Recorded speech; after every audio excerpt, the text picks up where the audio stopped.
closing plenary of the ALPS conference. My name is Violaine Iglesias. I am the CEO of Cadmore Media, which is a video hosting company. But we are here to talk about collaboration. So I want to thank the ALPS program committee for suggesting this topic, which is very nice to close the conference on a positive note. And I want to thank the panelists for joining us today. They're going to be doing most of the speaking. We are going to have a fireside chat. So we have we're going to have a conversation. I'm going to be asking them some questions, after which we will open the floor to the audience so you can ask your own questions. This is, we wanted to talk about collaboration, but not in the abstract. We didn't want to have a philosophical conversation about collaboration, but instead we wanted to have specific concrete examples of successful collaboration examples in our industry. And we purposefully chose them to be quite varied. So I will let our speakers introduce themselves in more detail. But we will have first Frank Michelangeli, who is treasurer of the Federation of European Biochemical Societies, and Lauren Kane, who is CEO of BioOne, and Maggie Simpson, who is with the Geological Society of London, but is going to mostly talk about the Society Publishers Coalition, of which I'm sure we have many members here. So we will start with 3 5-minute introduction for each speaker so that they can tell you about their organization and how their organization is based on collaboration. And we will get us started with Frank. Oh, hi, everyone. Yeah, my name's Frank Michelangeli. So I'm the treasurer of FEBS, Federation of European Biochemical Societies. And it's a relatively large organization. We were formed in 1964. We are registered as a charity in the UK, so we follow all the rules and regulations regarding charities. The majority of our funding comes from publishing in order to fund our main activities and aims, which are, I'm sure, familiar with other learned societies. That's advancement, in our case, of research and education related to biochemistry and molecular biology, helping and facilitating exchange of information regarding those subject areas, holding and organizing and arranging congresses, workshops, courses, etc., helping to support training of young scientists through a variety of different grants and fellowship schemes. We also, in order to help support and fund these activities, we have a number of journals that we run as part of our organization. We have 4 journals. 2 of the journals are fully open access, and 2 of the journals are transitioning over the next year or so. So in terms of our association with other societies, FEBS is a federation, which means that the organization is essentially an umbrella organization that has associated with it a number of biochemical and molecular biology societies from across Europe. So virtually all European countries have a biochemical society, and these come under the auspices of the FEBS. And how we interact with them is that we have, as our bodies that run the organization, we have an executive committee and a council. And the council consists of members of each of the 35 full members of the societies that form FEBS, and we also have a number of other societies which we call associate members of FEBS, which are able to access majority of our activities and funds, etc., that we offer. So it's a pan-European organization. We have 35 full members, including countries such as Israel and Turkey, and etc. We also have a number of smaller countries forming part of Europe, things like Armenia, etc.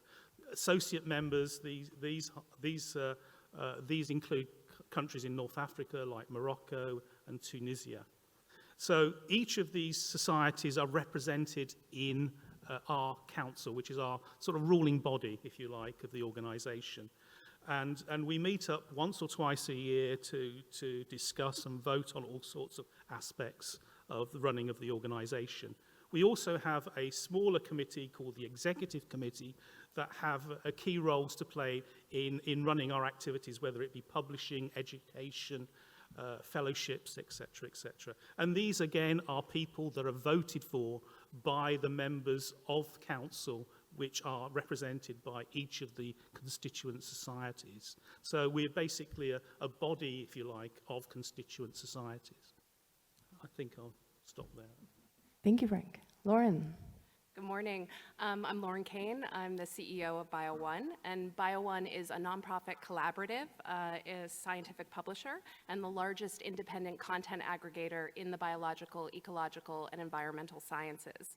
So we represent, through our flagship product, BioOne Complete, more than 200 journals from 150 different societies, museums, and independent presses around the world. So we are a 501c3 nonprofit headquartered in the United States. We were founded in 1999 by a consortium of libraries, society, and publisher interests who at that time were concerned about that the only option for society journals was to partner with commercial publishers to go online. So at that time, this group decided they wanted to create an alternative, and BioOne was born. And so this is still something, those kind of competing interests of libraries, publishers, and researchers are still very much present in BioOne's leadership structure, and also can be seen in the work that we do of balancing the needs of libraries that want a cost-effective resource, researchers who want access, of course, to this critical content, and the publishers that need sustaining revenue for their operations. So since 1999, on our founding, we've returned over $63 million back to participating society publishers, and we've done so while having an average cost that is 93% less than the commercial average to our subscribing libraries. So the interesting thing about BioOne is that we aim to keep operating costs as low as possible. So we only have a full-time staff of 8 individuals, while we have this amazing impact in terms of the many libraries, researchers, and societies that we represent. And as I said, when the organization was founded, that core mission to help bring these journals online, it's interesting when your mission has basically been delivered. We have helped these journals go online. So a big part of what I'll talk about subsequently is what does it mean to be a collaboration when your initial mission has been fulfilled, and where do you go from there? When do you know, have you done enough? Do you just continue to stay the course? Or do you have a greater mission to continue that collaboration into the next phase? Maggie, tell us about the Society Publishers Coalition. Sure. So I'm Maggie Simmons, not the aforementioned yellow cartoon character that I might have been referred to earlier. And I'm the Director of Publishing at the Geological Society of London. We're a self-publishing society. But I'm here representing the Society Publishers Coalition. And we're a group of like-minded, not-for-profit societies, charities, and community publishers who all publish as part of our charitable objectives and who all reinvest our publishing surplus into the disciplinary communities to which we serve. And we all come around a common ambition, which is to see an orderly and sustainable transition to open scholarship, and also to see improvements to the scholarly research communication system for the benefit of researchers, but also for society as a whole. So collectively, we have just over 120 members. Around a quarter of those are in the humanities, arts, and social sciences. The remaining 3/4 STM. Around a quarter of our membership are self-publishing, and the remaining are partner-published, often with a commercial partner. And between us, we publish in excess of 293,000 articles each year and reinvest over £1.4 billion each year into our charitable missions.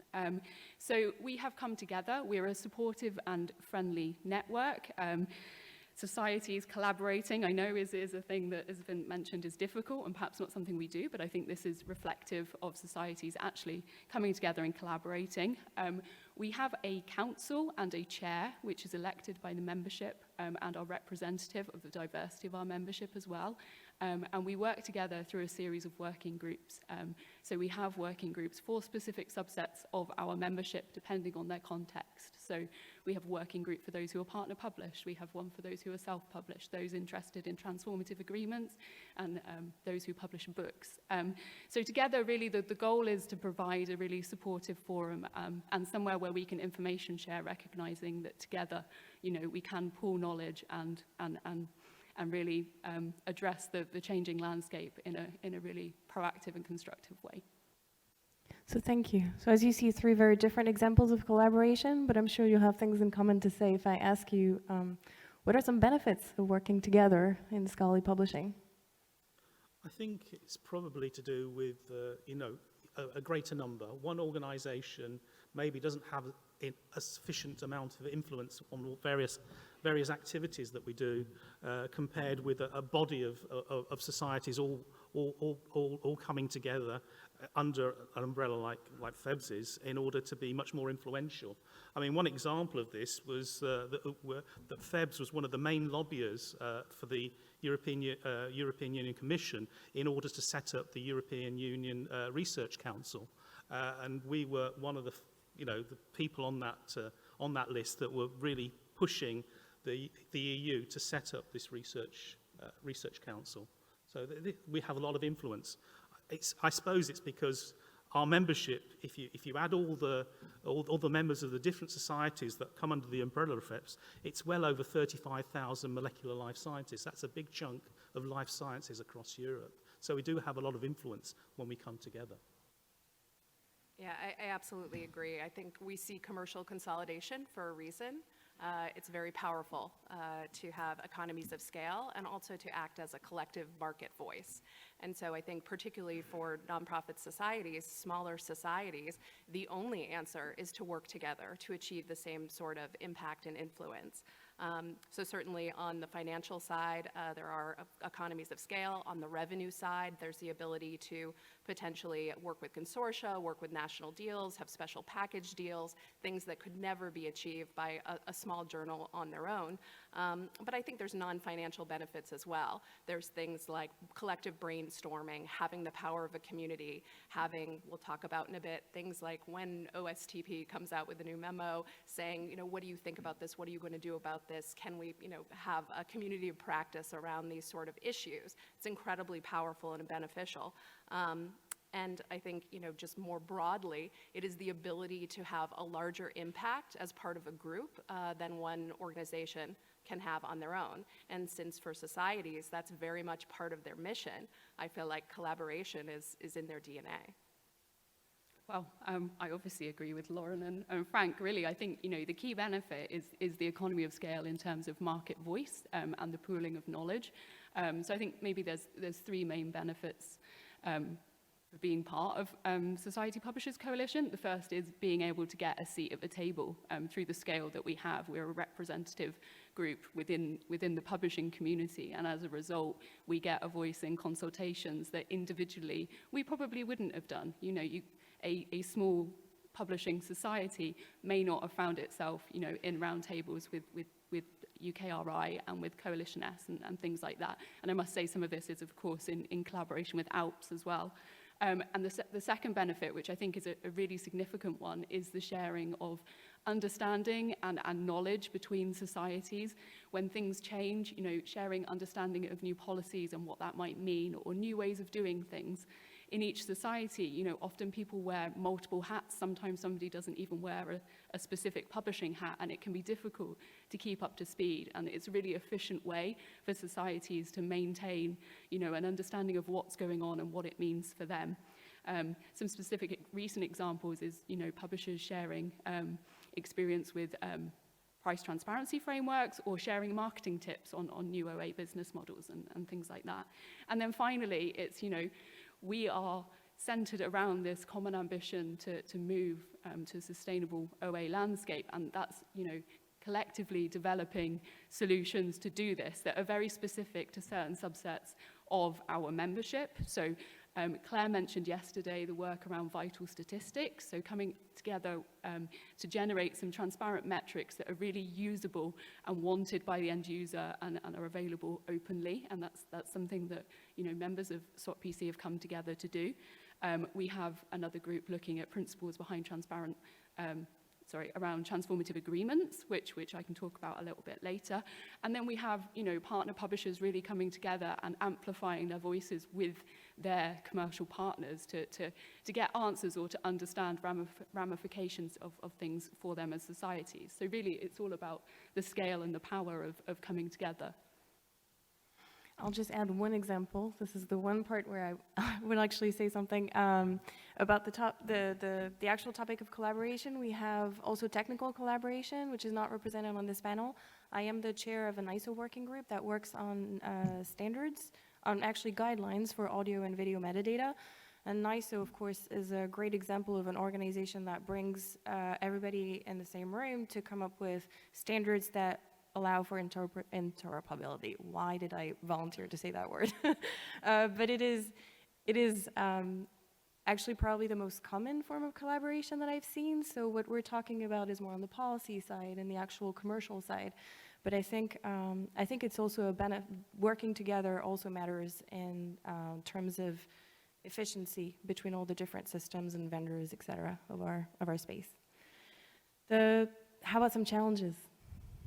What can I say? I think there are some challenges and hurdles, and I think it's because we represent such a large and diverse population of molecular life sciences across Europe and beyond. Sometimes I find it's very difficult to communicate aspects of what we are doing as part of FEBS to the grassroots across these different societies. I mean, because of things like GDPR, for instance, we don't have data for each and every single member across all these societies. So when we develop new things, new funds, new fellowships, new grant schemes, etc., it's very, very difficult to communicate that to members of the individual societies that FEBS represents. There seems to be a bit of a block.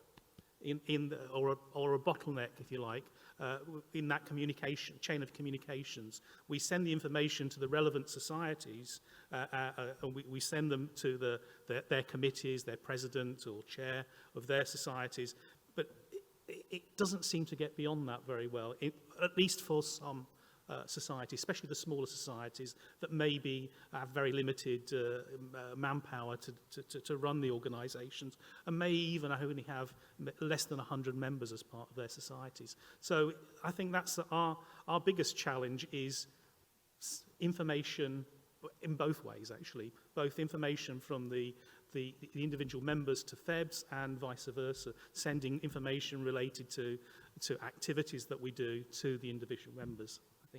As an international organization, is language an issue at all? Or is English being the lingua franca enough? Not necessarily. No, I don't think it is too much of an issue because, science and science communication and scientific papers and conferences are in English. So most people that are part of these societies will have a good command of English, having had to write papers, etc., and give talks at meetings. And would you have a member of a smaller society that is part of FEBS? Would they come to a conference like this, for example? Because you're talking about communication, but it's also about education, and I think we're all immersed in know what's happening in this space. But potentially, these smaller societies, they don't have access to these venues where they can learn. And I can't say about publishing, but I can say about education. We do run an awful lot of education conferences and workshops and activities across Europe, and we do tend to focus the smaller societies, the societies that maybe are less developed than maybe UK, France, Germany.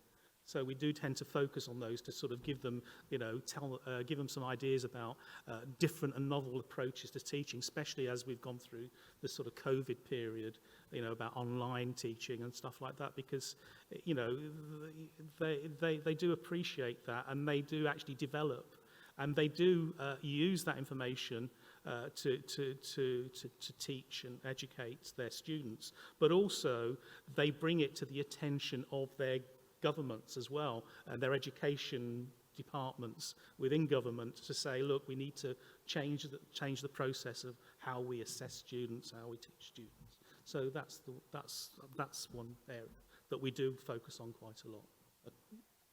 Lauren. And I agree with you. I think that, access to education, the ability to learn from the industry is certainly a big benefit.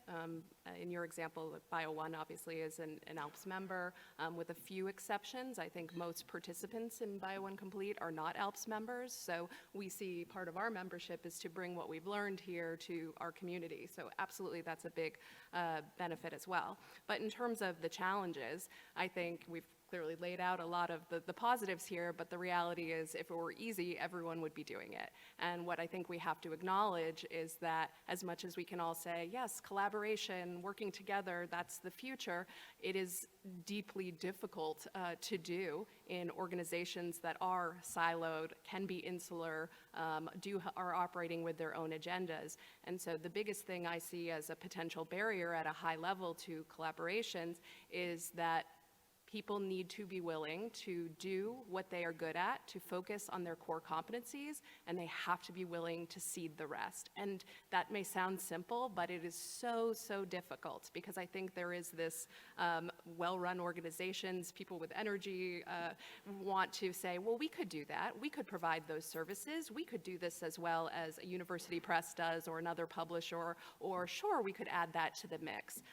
But speaking in terms of someone like BioOne, where we have limited staff resources, we really do need to focus on what do we do well, what is the unique value that we bring to the industry, and in places where our participants need additional services or need additional roles, how can we partner to achieve that? So I do think that is potentially the biggest hurdle, though, is getting over that feeling that your organization has to be all things to all people. Yeah, that's a great point. I think, if I think about the Society Publishers Coalition, we're not particularly integrated, and you could see, there could be joint initiatives like you're suggesting, but we all work for or with learned societies or membership organizations, and they are inherently quite bureaucratic and have different ways of working. Each society has a different view, a different vision, a different way of working. And so, coming together to do something collectively, you can foresee a huge amount of administrative hurdles. And as such, we shy away from that a little bit and focus on things that we can do quite easily together. And that's the information sharing and knowledge. Specifically, a hurdle for the Society Publishers Coalition, it's not necessarily a hurdle, it's something that we're really conscious of ensuring that when we're speaking on behalf of the Society Publishers Coalition or putting out a statement, that whatever we're saying is reflective of the diversity of our membership. We all have different views, we all have different journeys, and we need to make sure that whatever we're saying is reflective of everybody. And what does it take to bring people together from organizations that may have different missions or that may have competing interests in some cases? Oh, well, I guess from our perspective, we're quite informal. So there's not a feeling that anybody has to do anything. It's really, much more about more informal information sharing and knowledge. And so there isn't a feeling there's a right way or a wrong way of doing it, and you're not trying to pull people with you. We come together around a collective ambition, and if you didn't have that ambition, you wouldn't be part of the group. And is there any resistance to information sharing when societies overlap a little bit? I guess you don't see it. There's nothing that's compulsory. We're not requiring information from people. It's a lot more, it's like having a chat at a conference, for example, with people, and just more casual sharing.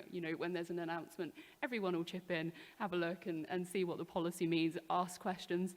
There's never a silly question, or, if you're thinking it, everybody else is thinking it. So it's a really positive and, I think, supportive forum for everyone. And how about BioOne, Lauren? Do societies have to, compromise on the platform features or on the policy? How do you bring everybody together? Well, I think because we are not fully integrated, since it's a non-exclusive license to participate, we're hosting them, we're disseminating them, but we have room for a kind of myriad of differences in terms of what their missions are, what their business models or editorial practices are. So I think similar to what you're saying about all coalescing around one kind of central need, in your case, the wanting to eventually go open. I think for BioOne societies, it's many of these are very small, about 40% are exclusive to our platform, and they may only receive, let's say, $10,000 in publisher royalties, which might seem quite small to many sitting in this room, but for many of our very small societies, that is their lifeblood. And so they are looking to this as sustaining revenue that will help support other operations within and their mission. And so I think it is making room for those subtle differences across the organizations while looking out for the greater collective good. How about you, Frank? Bringing together 34 societies from different countries in Europe sounds like a bit of a challenge. I think it can be, yes. I don't know, really. As I said, my focus is really, as the treasurer, is worrying about how we're going to pay for our activities in the future. And that's something that keeps me awake at night now, I must admit, given the fact that we are now transitioning towards open access and substantially reduced income in the future. That was going to be my next question, is open access, discuss. Well, where shall I start? Yes, I mean, in theory it's a good idea, but for organisations like FEBS, and we're a not-for-profit organisation, we're a charity, everything that we make, mostly from the publishing side, we get very little from any other income apart from the publishing, is used to run all the main activities, the congresses, the conferences, the workshops, the fellowships, the grants, especially to young scientists. And our expenditure in terms of our yearly expenditure to run these activities, as well as limited office staff. We do have some employees, but not many for an organisation the size of FEBS. Is in the millions. We spend maybe coming up for €6 million a year. We work in euros because of obviously the Europe. Most of our expenditure is in euros, and we're going to be limited once we go fully open access. That's at the moment it covers our publishing income, covers those costs, but it won't do in the future, and that's a big worry as to how we address that. What do we do in order to either bridge that gap that we're going to get less income, less revenue and income from the publishing side, or do we curtail our activities, which would be a great shame, going forward into the future. After all, the people that we support, especially the young scientists, go on to do great things. We've had students that we've supported in the past with that have gone on to win Nobel Prizes. So it'll be a real shame if we have to start curtailing the funds that we give out to in terms of all of our activities. For the next generation. So that's something that we need to look into seriously as to how we can bridge that gap in terms of funding. Are you looking to other products for the revenue sources? Well, at the moment, in terms of FEBS, we have been looking around. So we're basically trying to develop a very substantial investment portfolio, not just of stocks and shares, because although on the good years like last year we were doing really well, this year it's all sort of plummeted a bit. So you can't just rely on living on equities in terms of stocks and shares. So we've diversified and into property and all those sorts of other things. We were actually thinking about aircraft leasing at one stage as part of an income stream, but but COVID hit and all the planes were, mothballed, so we decided that wouldn't be a good route going forward. We're still looking. Aircraft leasing, that's a strategy I haven't seen before. So we're not quite at that level, but you know, it's a really meaty question, obviously, in terms of open access. And I think, you know, that's precisely for those difficult, not easy to answer questions that things like collaboration become so critical. And what I mean by that is that if we're all grappling with this, it means that for, again, these small journals, these small societies are going to be incredibly difficult on their own. And so the power of having a community to look at this, to essentially say, you know, what are the options? How can we analyze across a larger data set? And ultimately, how could we perhaps implement an approach and do it communally that's going to have a larger impact? You know, in terms of BioOne, we are a non-exclusive aggregation. So what that means, I get a lot of questions, even from my own board at times, well, when are we going to flip BioOne Complete to open access? And that's never something that we as the organization could do. We don't have the copyright, we don't have those rights. It is the individual societies and journals that retain those rights, and with them, the critical decision regarding their access strategies. Now, that being said, we as an organization, we are a child of Spark. One of our founders in 1999, we are very much pro-open. We just are looking for a sustainable path to open access. And that means different things to different people. For our larger organizations, that it may be a completely different thing than some of your smaller organizations for which funding is not available in their discipline, where an APC approach is never going to work. And so a lot of what we do at BioOne is around education and is around information sharing on alternative approaches, things like could subscribe to open, and that very helpful community of practice be something that we can bring information to our societies about whether there is a way to act collectively around that. Is there more membership models? Is there unique approaches or alternatives that could achieve the same aim, which eventually is equitable access to this information? And so having that approach is certainly one part of the strategy. The other strategy is really around cost control. As I said, we try to keep our operations as slim as possible.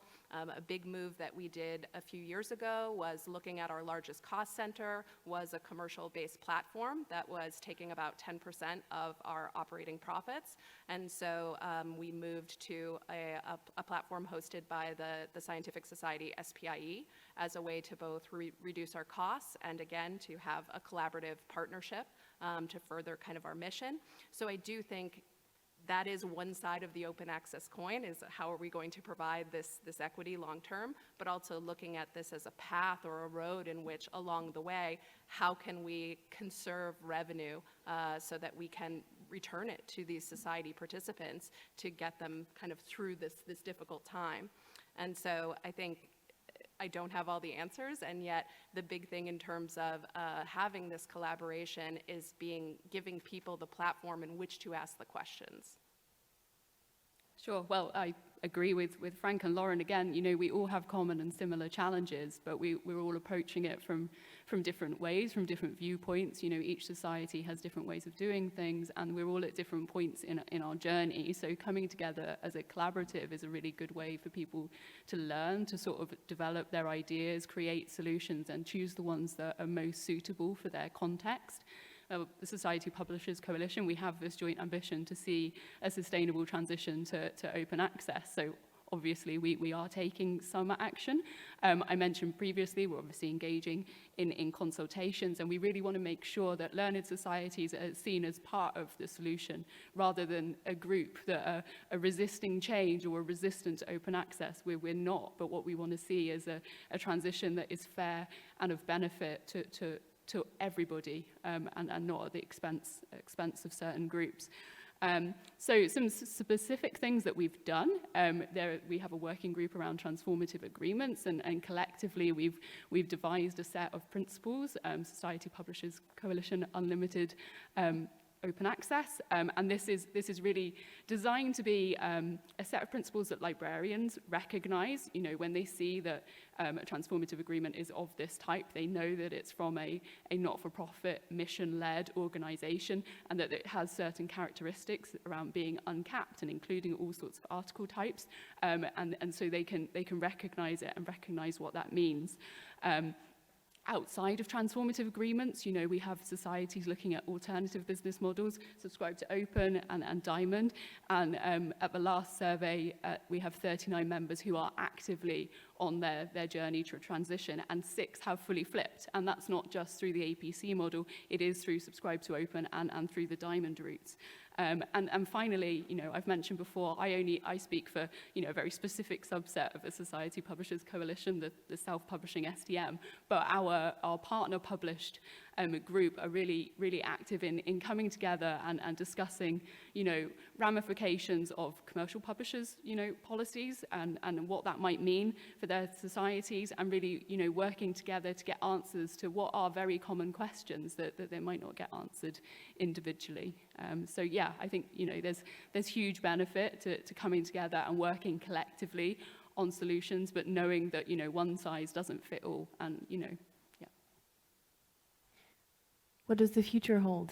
What are the opportunities do you see of collaboration? I think at FEBS, what we do try and do is, you know, our main focus is on, firstly, training the next generation of scientists. So education, training, experience for young scientists, giving them whatever we can in order to help them with their careers. The second aspect, I think, of FEBS is focusing on those countries that maybe don't have the infrastructure or the higher level of development to broaden and to develop and to teach the molecular life sciences in a way that maybe you can in a much more developed country like the UK, France, Germany, etc. So one of the things that we try and do is we try and organise lots of meetings in those countries in order to help them, inform them. We are also considering, in terms of the open access environment that we're all moving through, you know, when the scientists in those countries do want to publish, invariably they don't have funds to publish and pay the APCs involved in these journals. And so how do we deal with that? So one of the things that we're looking at is maybe either reducing or the costs of APCs for our journals. So those people that come from countries that don't have these transformative national deals in which it's covered by the governmental agencies, you know, what do? They have to find the money out of their own pocket. And I've known people say, I paid it out of my salary, you know, to publish. It's absolutely crazy, especially when they don't get very much anyway in some of these countries. And so what we're trying to do, at least for our journals, is we're trying to identify who these people are, which countries that they are, with a view of actually focusing any discounts or major discounts, at least for the APCs, for those scientists in those countries, if they want to publish in our journals. I think that collaboration, and again, just to be a little bit of a broken record, it's going to be even more critical in the future. And I think, as we said at the onset, commercial consolidation is going to continue. And we spend, as an industry, I think, a lot of time kind of gnashing our teeth over that fact, when instead nonprofits, especially nonprofit societies, should take a page out of that playbook. We're not going to be able to stem that tide, but instead we can effectively keep pace, we can compete if we do that, if we work together. Again, embracing our core competencies and working together and partnering on those things that we can have that greater impact, that greater economy of scale together. And I think the thing to remember is that nonprofits do have something that the big commercial players do not have, and that's the ability to work for our stakeholders instead of our shareholders. At the end of the day, we don't have to have that all-important profit that's returned, and so instead we can think a little bit more about that double bottom line, about the impact that we're having and fulfilling the mission. And I think remembering that is not a challenge, that's an opportunity. That is something, again, that we should embrace to move forward. Yeah, no, I agree. Hopefully we've managed to demonstrate that, you know, societies are able to come together and collaborate, and, you know, that's going to become more and more important in light of market consolidation, which, you know, it feels inevitable. But in order to maintain the sort of vibrant and diverse ecosystem that we have to serve our stakeholders, and bearing in mind that they all have different needs, as Frank has highlighted, coming together and working together towards this feels, well, even more essential than it is now. Any questions for each other? From the audience? We have not, I've not turned on the app, so I think for questions, we'll just use the microphones, unless somebody has a burning need to be on the phone. Okay. Charles.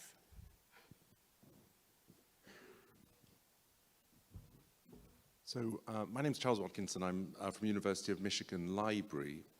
And I wanted to ask a particular area of collaboration and whether this was a collaboration that you were exploring more now, especially with the open access move. So the traditional relationship with libraries has been a customer-vendor relationship. But are you seeing any opportunities for collaboration where you and the libraries work together to support the diversity, the bibliodiverse, the diverse ecosystem of independent publishing that you are talking about? And I know that Lauren has a history here with libraries, but I'm wondering particularly also about the UK situation and whether you see libraries as purely customers or whether there's opportunity for shared infrastructure and support for bibliodiversity that you see. Thank you, Charles. That's an excellent question, and you're absolutely right. I think that that is a mindset shift that needs to happen for everyone, is that, and you can be multiple things. Libraries can be both customers and collaborators, and they should be both things. And for us at BioOne, they've been a key group, of course, and they're very present still in our leadership structure, but of having frank conversations with them about what a shift or even a majority shift of the collection to open access would mean. And I've had many discussions with different consortial directors who have really understood, to their credit, the nuance here of it's not so simple as these societies not wanting to go open. They absolutely want to go open, but they also need to do it in a way that sustaining income remains. And so they have been very supportive of our very early days, but still looking into things like Subscribe to Open, looking into things like selective diamond models or membership models that would be alternatives that would allow a path, a sustainable path for participants there. But again, absolutely important to have everyone in the ecosystem contributing to this and not getting that kind of siloed tunnel vision that it's just about the societies or the publishers. We need everyone involved to make these shifts. Yeah, no, I agree. We're, the Society Publishers Coalition is really, really keen to make links with groups with common aims, and obviously librarians and funders and institutions are those key stakeholders, and collectively, I think we will come together to better solutions if we work together. What we may view as a solution might not work for anybody else. So you're right, it's absolutely critical that we come together, and certainly, a bit of a plea, we're very keen to work with these groups. Yeah, I agree. Yeah. Any questions for our panelists?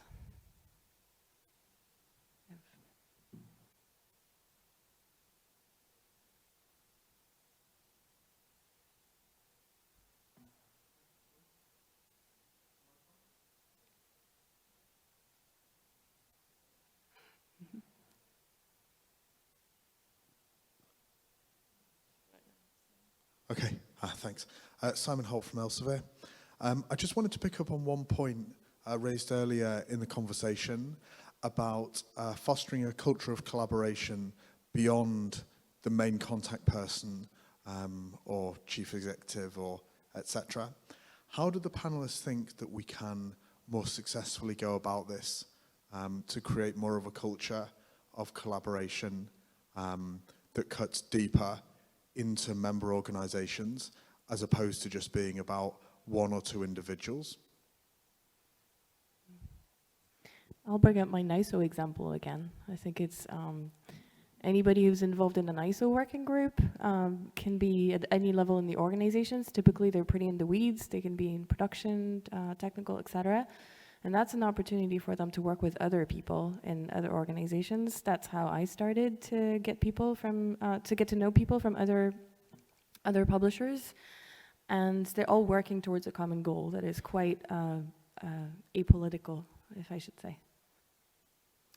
Yeah, well, this is an issue, and we are trying to address it. And so what we're doing is we're now just setting up a working group that doesn't just focus on integration of the different societies within FEBS, but also engagement. We do have a problem with engagement and getting information out and getting back information from the various members. So we're early days yet. We've realised that this is a problem, and I highlighted that earlier on. And we're trying to find ways in which we can overcome that problem. So if anybody has any suggestions, that would be really, really great. I think it's an excellent point, Simon. Thank you, because I do think it's important to remember we've talked very high level about the change that needs to happen in organizations.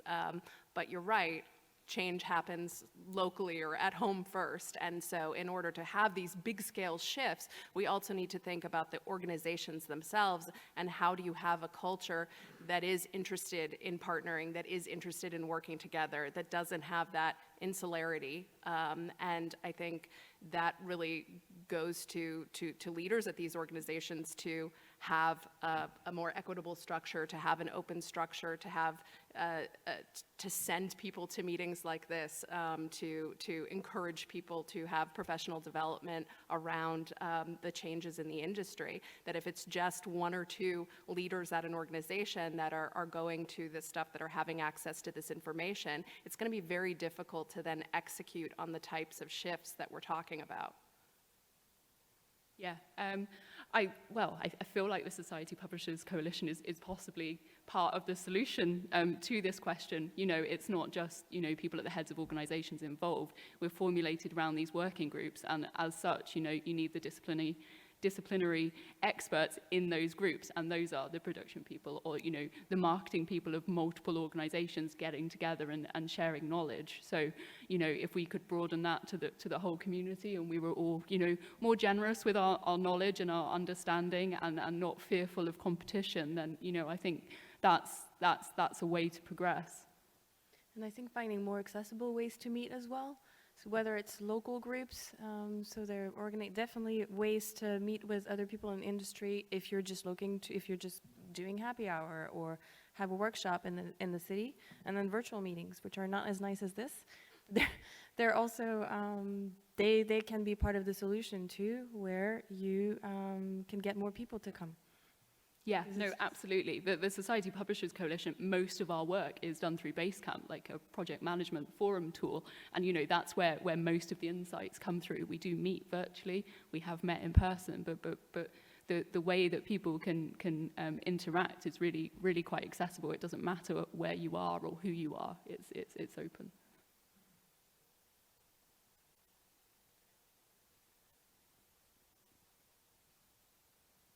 Got two questions here.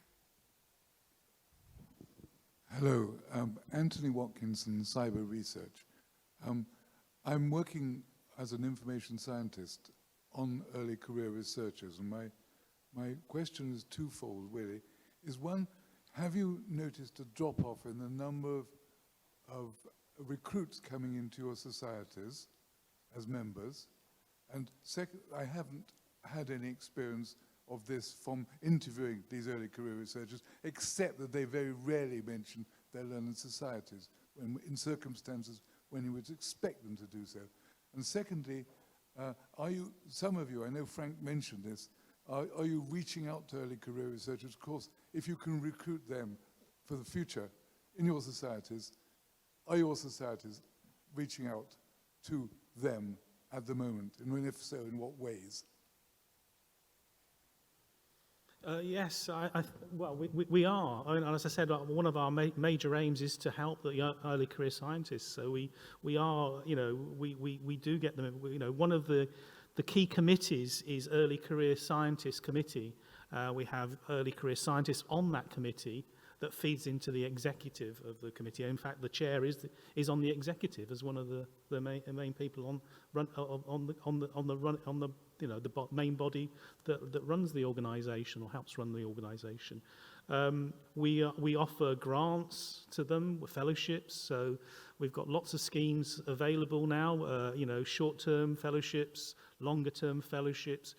We call them excellence awards, where we identify up-and-coming, you know, stars of the molecular life sciences, and we give them an award of €100,000 to really help develop their research and their careers moving forwards. We're also going to be introducing a more seed corn scheme across the whole of Europe, where we especially in those countries, as again I mentioned some, you know, some of the countries that are associated with FEBS aren't particularly rich countries, and they don't provide sufficient funds for their scientists in those countries. So we're developing a seed corn grant, which we're going to target to those countries specifically to identify young scientists with good ideas and give them, you know, 20, 30,000 pounds, euros, whatever, in order to help them develop to the next stage of their career. You know, we also run what we call the Youth Forum, which is a totally separate meeting to, we have one main congress a year plus lots of advanced courses and workshops, etc. But the congress, we normally attract, well, we used to attract 2,500 people to it. But before that, we have a separate event for like PhD students, where they go somewhere different in the same country that we have the congress, but they have their own, and they help set it all up with speakers and activities and poster sessions and presentations, etc., that's geared purely to the early career scientists, the PhD students, you know, first year postdocs, whatever. Sounds like fun. Want to go to that conference? We had a question on this side, I think.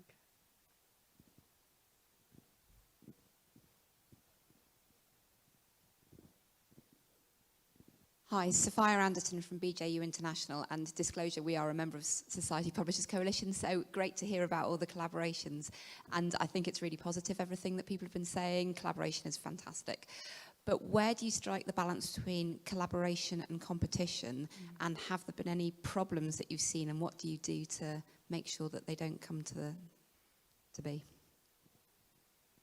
Well, that's an excellent question. I'm not aware of any specific problems, you know, because we're not integrated. I guess you're right. It's really difficult, particularly when societies in the same discipline or adjacencies are working together, because you're ultimately, you know, in the sort of frenemy area. You know, you're working together, but you're also you know, trying to attract the same authors. I guess I could answer this. Well, I can't answer it, but, you know, my perspective as being, you know, we're a founding member of Geoscience World, which is similar to BioOne, and they have a really difficult job to, you know, to sort of strike the right balance between societies who may have different ways of hosting and selling. So, you know, not all societies are only hosted on Geoscience World. People have other, you know, other activities, and it can be really difficult to find collective ways forward that are inclusive of everybody. I wonder if Lauren could maybe speak to this.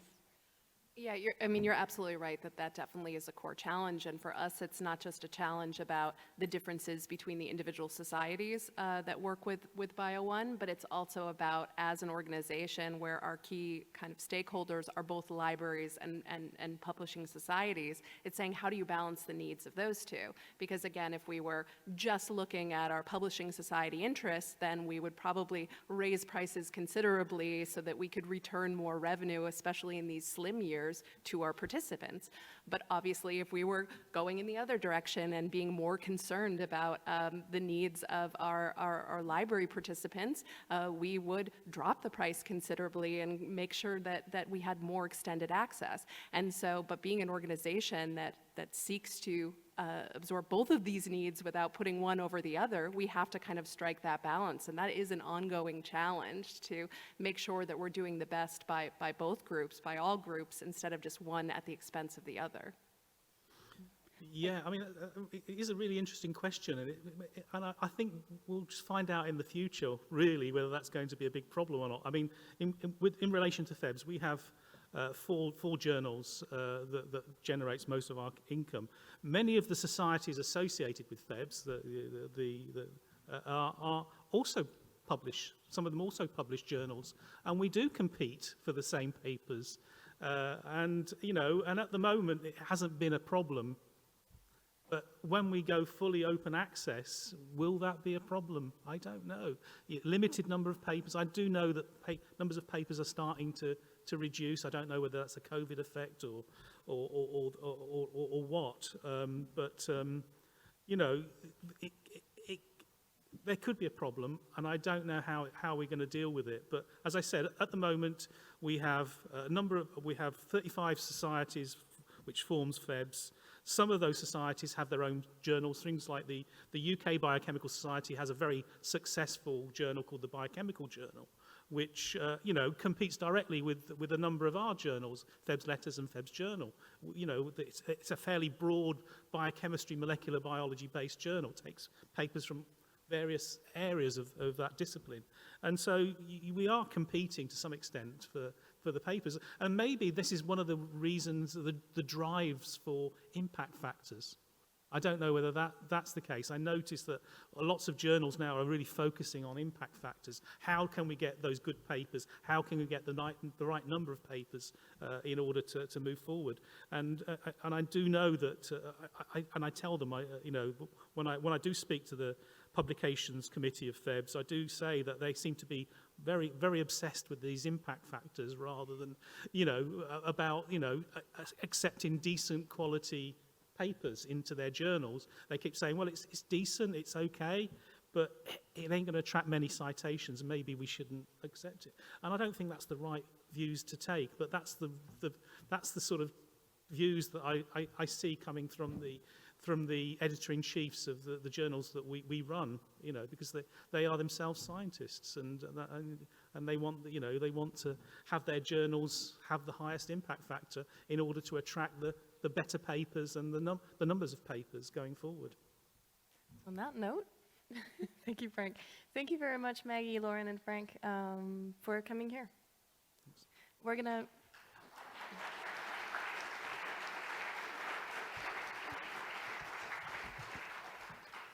So this, I think, closes ALPS, and we're going to call Niamh, the chair of ALPS, to the stage. Thanks very much, Violaine, and thank you everyone for sessions this morning. I'm here, so I will say again, thank you, Violaine, and thank you everyone who's spoken this morning.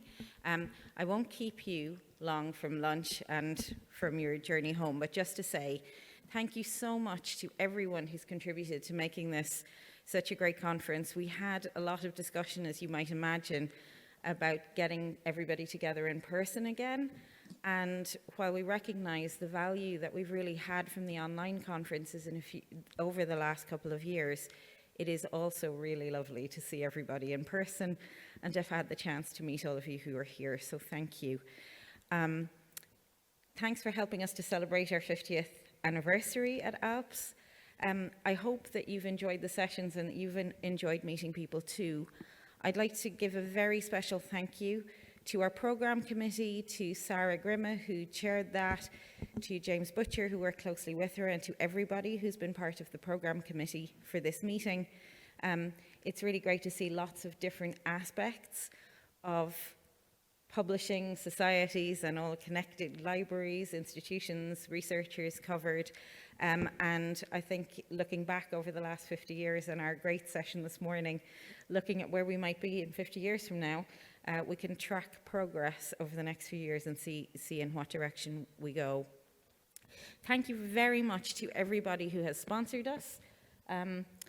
You can see everybody's name on the slide, but without the sponsors we wouldn't be able to be here, and we're very lucky to have your support.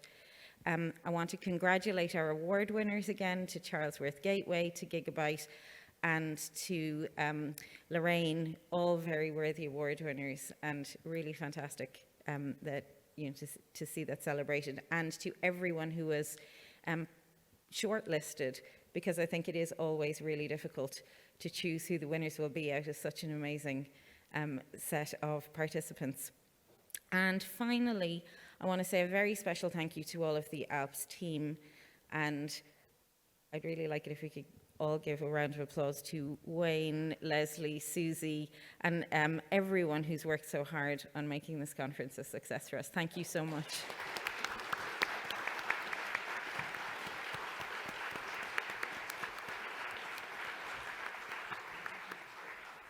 And so, as a reminder, you can have lunch before you go. Please save the dates for next year's conference. They're planned to be the 13th to the 15th of September. More details will follow. Have a safe trip home, and thank you so much for being here and celebrating your 50th anniversary with us.